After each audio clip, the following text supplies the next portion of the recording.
we came here, 3 seniors led the way the last 4 years. We've been first, third, second. So there's some pain with it, but there's also, when you get over that, the human side of it, you embrace the blessings.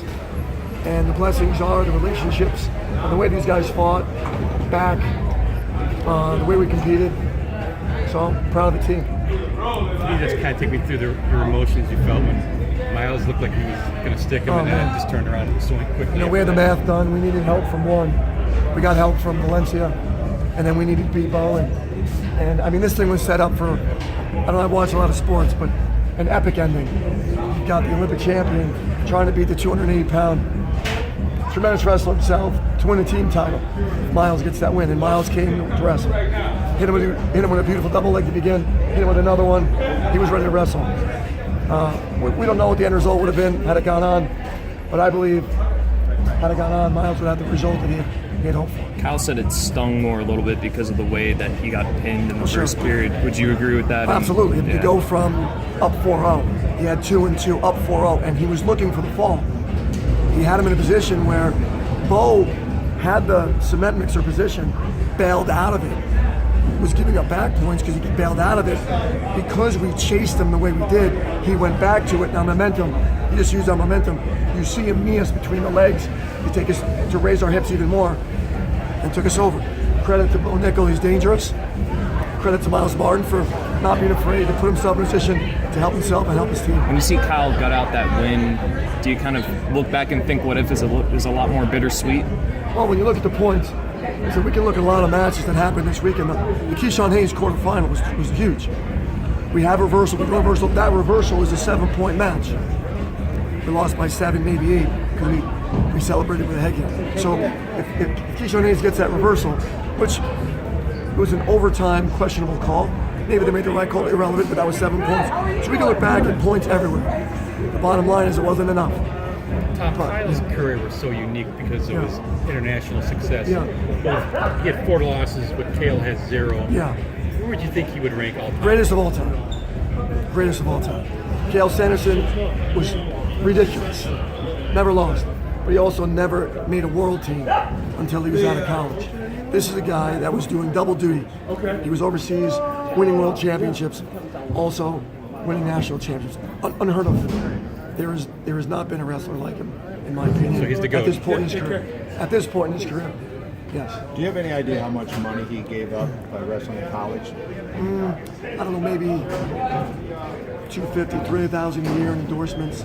You know, wrestling isn't. You're not going to get the huge deals and endorsements. But his dad said to him after he won the Olympics, he had contemplated, and his dad said to him, "I thought this is where this kid, his mindset is." His dad said to him, and Kyle said, "Maybe I should just, wrestle internationally." The other problem is that, he risks from a health standpoint, in my opinion. You risk health every time you wrestle someone that's 60 pounds more than you. It's we have weight classes for a reason. So that's one of the pieces of coming back. Not the fear of losing, but the fear of how long do I continue to wrestle this far above my weight. So his dad said to him, when Kyle said, maybe I should just focus on freestyle, he said, "You said you wanted to be the best wrestler in the world, not the wealthiest man in the world." And his dad has got this unique way of sharing truth and love with his son. And he guaranteed in that house you get truth. And when you raise people with truth all the time, this is what you see. You see men like this in the world.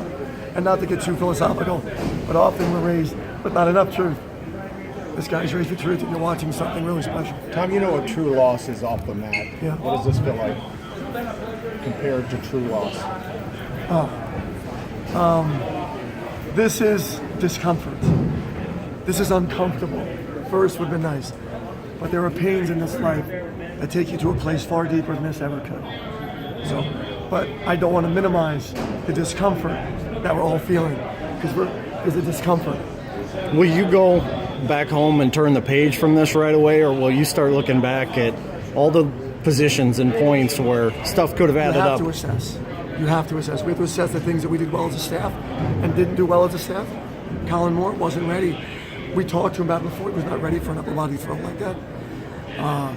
There's some things that we could have done differently. So we assess what we did. What we did summit, coaches summit. What did we do well? What did we not do well? And then who's coming in? Who are these freshmen coming in? What's the plan for them? What's the plan for the current guys we have? Is anybody changing weight classes? There's a lot to do. Penn State's got a lot of points back, but so do we. Where does this team go without Kyle on and off the mat? He was just talking about how he, aimed to set an example. Yeah. And his example will spill over for years here. Miles saw his example. McKenna saw his example. They will represent his example in the room all year. Fletcher will see Miles' example. And the guys coming in will see their example. And the trickle-down effect will be felt for years. Not for 1 year, for 2 years, but for years, this program is now in a place to do things like we're doing at a high level. So he's also not leaving the room. He's going to be in the room until 2028 at least, as will Nate Tomasello, and as will Bo Jordan. So all these guys, they do not leave the room. They're with us. You talked about discomfort. What kind of discomfort does it put on you in the corner when Bo Nickel's out there on the other side and has that set of dangerous skills? Yeah, he's. So you give the guy credit for having no fear of wrestling. I mean, he has no fear of wrestling. He loves to wrestle, and he's not afraid to put himself in those positions. Either was our guy tonight. So he's not a guy that you necessarily think at any moment it can be a position like that.